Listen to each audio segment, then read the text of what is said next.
মাত্র 5 দিন আগে যে মানুষটা ভালোবাসার মানুষটাকে বিয়ে করেছে, যার ওয়েডিংয়ের ছবি দেখে এতটাই জীবন্ত মনে হয়েছে যে এই মানুষটার মতন সুখী মানুষ বোধহয় পৃথিবীতে আর কেউ হতে পারে না।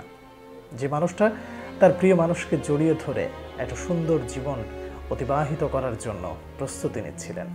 বলা যায় যাকে বিয়ে করেছিলেন তার হাতের মেহেদিরাঙা হাতটাও বোধহয় এখনও সেইভাবে মুছে যায়নি হাতের রং। কিন্তু পৃথিবীর মায়া ত্যাগ করে সেই মানুষটাই চলে গেলেন আমাদের সবাইকে ছেড়ে। ঠিক 2 মাস আগে যে মানুষটা লিভারপুলের হয়ে শিরোপা জিতেছেন, তারপরে নেশনস লিগ জিতেছেন পর্তুগালের হয়ে, এই মানুষটা আমাদেরকে হাসিয়েছেন, এই মানুষটা আমাদেরকে আনন্দ দিয়েছেন। যে মানুষটার মৃত্যুর সংবাদ আপনি মেনে নিতে পারছেন না, আমিও মেনে নিতে পারছি না। জীবন আসলে কতটা সহজ আর কতটা আনপ্রেডিক্টেবল, এই ঘটনাগুলো আমাদেরকে মনে করিয়ে দেয়। আমার ভাবতে খুব কষ্ট হচ্ছে যে এই মানুষগুলো আসলে আমাদের মাঝে এতটাই জীবন্ত ছিলেন, এতটাই আনন্দের ছিলেন, এতটা সুখের ছিলেন, যাদের হাসিতে আমরা হাসতাম, যাদের চোখ ধাঁধানো গোলে আমরা উল্লাস করতাম এবং আমাদের পেছনের সব ব্যথা আমরা ভুলে থাকতে চাইতাম আর কি। সে মানুষটার এই সংবাদটা পাওয়ার পর আপনি যেমন মেনে নিতে পারছেন না, পৃথিবীর এমন কোনো মানুষ কি আছে যে এই সংবাদটা মেনে নিতে পারবে? স্পেনের এক সড়ক দুর্ঘটনায় লিভারপুল ও পর্তুগিজ সুপারস্টার ডিয়েগো জোতা পৃথিবীর মায়া ত্যাগ করে বিদায় নিয়েছেন। তিনি হয়তো এত জলদি যেতে চাননি, কিন্তু জীবনটা তো আসলে ওখানেই থেমে যাওয়ার কথা ছিল। এরকম মৃত্যু তো আপনি আশা করেননি। যে মানুষটা এতটাই জীবন্ত যে আপনি সংবাদটা বিশ্বাস করতে পারছেন না। নতুন সিজন আসতে যাচ্ছে, নতুন জীবন শুরু করেছেন, নতুন সিজনে আরও অনেক বেশি বেশি গোল করবেন, আমরা সব কিছু ভুলে থাকবো। এই ফুটবলার আমাদের জীবনের কতটা অংশে জুড়ে আছে এবং কতটা জীবন্ত তারা আমাদের জীবনের সাথে, আমাদের ব্রেইনে, আমাদের মনে তারা কিভাবে বসবাস করেন। ব্যাপারটা একটু চিন্তা করেন যে তার একটা দুঃসংবাদে গোটা ফুটবল দুনিয়া একেবারে নীরব, স্তব্ধ হয়ে গেছে।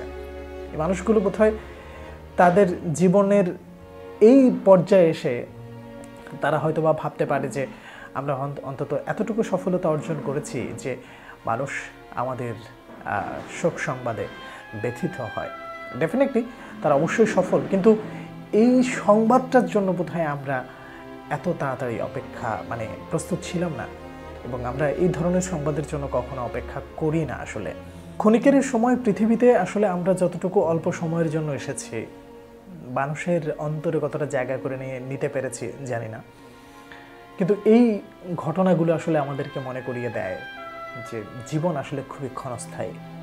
আজকে যে মানুষটার থাকার কথা ছিল ফ্যামিলির সাথে, যে মানুষটার থাকার কথা ছিল তার সহধর্মিনীর সাথে, যে মানুষটার থাকার কথা ছিল অর্ধাঙ্গিনীর সাথে, তাকে নিয়ে ফ্যামিলির সবাইকে নিয়ে হাসি খুশি থাকার কথা ছিল, সে মানুষটা আজ আমাদের মাঝ থেকে চিরতরে চলে গেলেন। জীবনের মানে খুঁজতে গেলে অনেক আক্ষেপ চলে আসে, অনেক দুঃখ, অনেক ব্যথা, অনেক বেদনা চলে আসে। আজকে লিভারপুল তারকা ডিয়েগো জোতার বিদায়ে আপনি কতটা ব্যথিত হচ্ছেন, আপনি কতটা কষ্ট পাচ্ছেন, শুধু চিন্তা করছি যে তার ফ্যামিলির কি অবস্থা। আমি মেনে নিতে পারছি না, কিন্তু তার ফ্যামিলি কিভাবে মেনে নিচ্ছে। শুধু ডিয়েগো জোতা তো একা না, সাথে তার ভাইও ছিল। এই ধরনের সড়ক দুর্ঘটনায় প্রাণ যাওয়াটা ফুটবল ফ্যানদের জন্য যতটা ব্যথার, পুরো ফুটবল জগতের জন্য এরকম একটা ব্যথা। এই ব্যথাটা আসলে বোধহয় দীর্ঘদিন বয়ে বেড়াতে হবে। যে মানুষটা কালকেও জীবন্ত ছিল, যে মানুষটা এতটাই আমাদের সামনে স্পষ্ট ছিল যে নতুন সিজন শুরু হবে, আবার লিভারপুল তাকে নিয়ে উল্লাস করবে, পর্তুগাল যাকে নিয়ে একটা শিরোপা জিতলো, সে মানুষটা আজ আমার আপনার মাঝে নেই। শব্দটা আপনার কাছে অপ্রিয় হলেও আপনি হয়তো মানতে চাইবেন না। আপনি এই কথাগুলো হয়তো বা বলতে গেলে আপনার গলা আটকে আসবে, যেমনটা আমার হচ্ছে রাইট নাও। শুধু এতটুকু ভাবছি যে কালকে তো ওই জায়গাটা বোধহয় আমিও থাকতে পারি, কালকে ওই জায়গাটা তো আপনিও থাকতে পারেন। ফুটবল এভাবে আমাদেরকে আপন করে নেয়, ফুটবল আমাদেরকে এতটা ভালোবাসা দেয়, এত কিছু শেখায়, এত কিছু দেয়, কিন্তু এই ব্যথাগুলো আসলে নেয়ার মতো না। এই ব্যথাগুলো আসলে নেওয়া যায় না। এই ব্যথাগুলোর আসলে কোনো তর্জমাও হয় না, বা এই ব্যথাগুলোর আসলে কোনো বর্ণনাও হয় না। পৃথিবীর সব ব্যথিত শব্দ এক করে, সকল চোখের কান্না, বিরহ, ব্যথা এক করে দিয়ে ডিয়েগো জোতার এই বিদায়টা বর্ণনা করাও কষ্টকর, মেনে নেওয়া একেবারেই দুঃসাধ্য। যেখানে থাকবেন ডিয়েগো জোতা, আপনি অনেক অনেক ভালো থাকবেন।